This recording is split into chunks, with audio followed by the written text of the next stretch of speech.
Let's unbox the Oppo A57. This is one of the newest models Oppo launched this year. The packaging is simple, yet there is more when we open up the unit.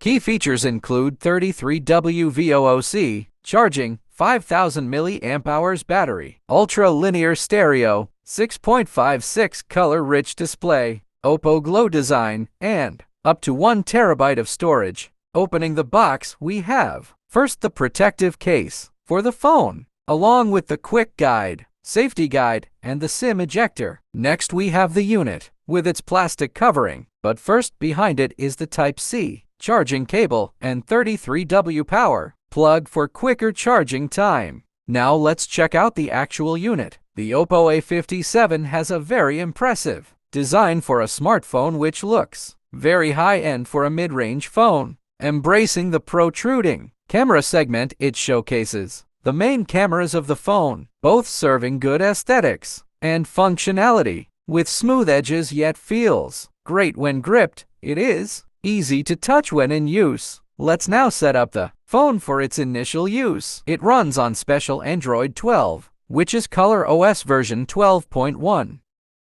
Setup is really fast and simple, and once done with the setup, additional features will be explained on the home screen. By the way, the rear cameras of the Oppo A57 are 13MP wide camera and a 2MP depth camera. Transferring is also easy with guides set for various phone types. So far, my favorite feature for this unboxing is the design, which I consider the best among models of this range. It was fun unboxing this one and also excited with the other Oppo phones they have in store this year. This has been Unboxing with FGG for Tech Manual. See you on the next video.